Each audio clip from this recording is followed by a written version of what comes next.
Transformers Prime is over. Or is it?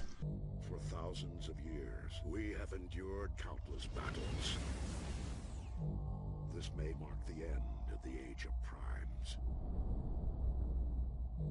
Do I yet live? Only to serve me. I know now what I require. My legion.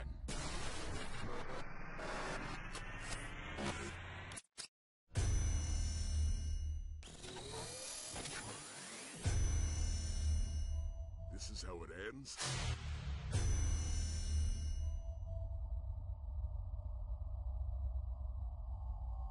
Transformers Prime, Beast Hunters, Predacons Rising, the movie.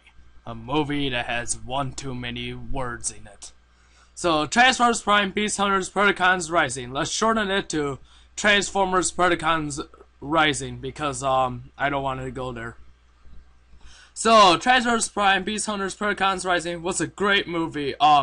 Basically, it is the epilogue of the Transformers Prime series, which I really liked, and I have an individual review. The link is in the description below for that particular series. Now, to recap, basically what I think of Transformers Prime is, unlike the Michael Bay movies, Transformers Prime does a really good job sticking to the source material. They actually, go by the rules. And, Transformers Prime was a reboot, so some things alter, but they work really well with the story. So some things are reinvented, like say Smokescreen from the original cartoon. The reason why it was called Smokescreen was because he shot smoke from his exhaust pipes or whatever to blind people so that he could take them out one by one. In this one, they reinvented him as a character who has this little watch or Omnitrix thing that he got from the series where he can just go through walls and disappear and still take out people like that. So technically Smokescreen is a little bit like Batman. So I just got a little bit off topic. So Transformers Prime, Predacons Rising, the plot was so long ago there were robots battling, one called Primus, one called Unicron. Primus was the good guy, Unicron was the bad guy. The two fought and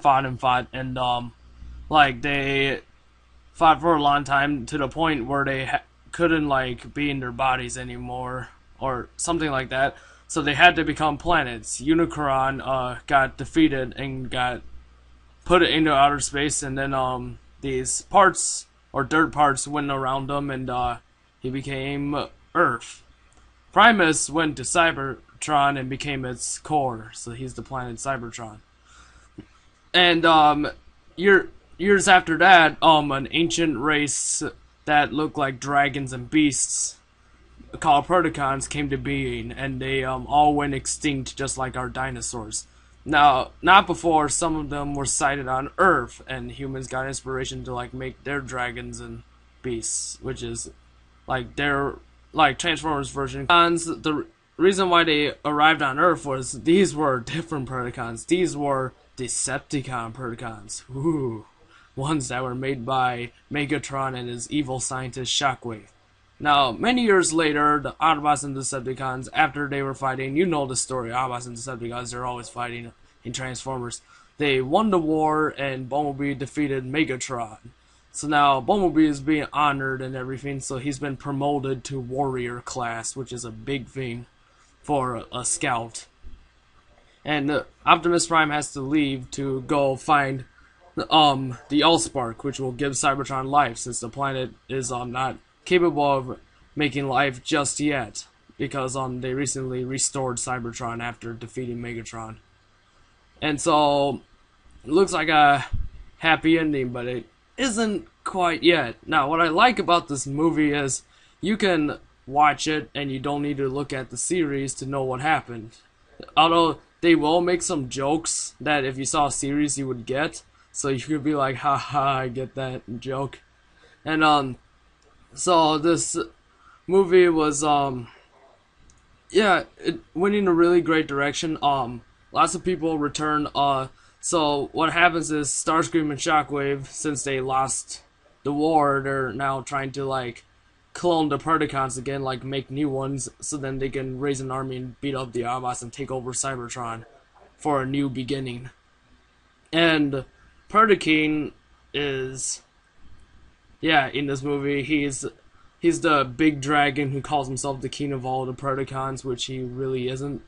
Yeah, but what I didn't like is the title is very deceiving. Predacons Rising. There's only two new Predacons in this, called Darksteel and Skylinks, and like I said earlier, they did kind of alter the lore a bit. Like in the cartoon or the original one, Skylinks was a good guy. Now he's a bad guy that was made by Decepticon engineers, but it's fine because it works into the story.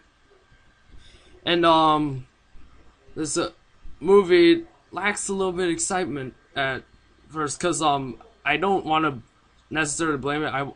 It won't count as a really of a bad thing because I get why it is, but Cybertron's a little bit dull. Unlike Earth, it's not as colorful or nature-y, and Cybertron's like all dark and gray skies. But I can't blame it because in the War for Cybertron games, if you played those, Megatron polluted the planet because he corrupted the core. And this movie gets really good in the finale. Like the Predacons cripple one of the greatest Autobots, Ultra Magnus, and without Optimus around, it's just Bumblebee and like a few other Autobots that are kind of weak. And so they just have to deal with all the bad things that are happening. And Megatron comes back, and he's possessed by Unicron, which is totally not ripping off the previous Megatrons possessed by Unicron. So, Transformers Prime, Beast Hunters, Predacons Rising. I think it was a great movie. Not necessarily the best, but it was really well done because I haven't seen many great Transformers movies besides Dark of the Moon and sort of Revenge of the Fallen.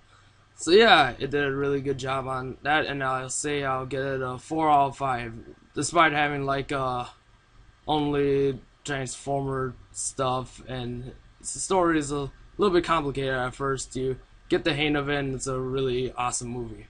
So, what the problem I had with this movie is the ending makes you kind of sad, because, I mean, the series is finally over, and this was the only series that made the Transformers, like, justice, because it didn't butcher the lore like the Michael Bay movies. The Transformers Prime Beast Hunters, what do you think about it? You can leave a comment below about what you thought of it, and it's pretty awesome, and I'll see you guys later.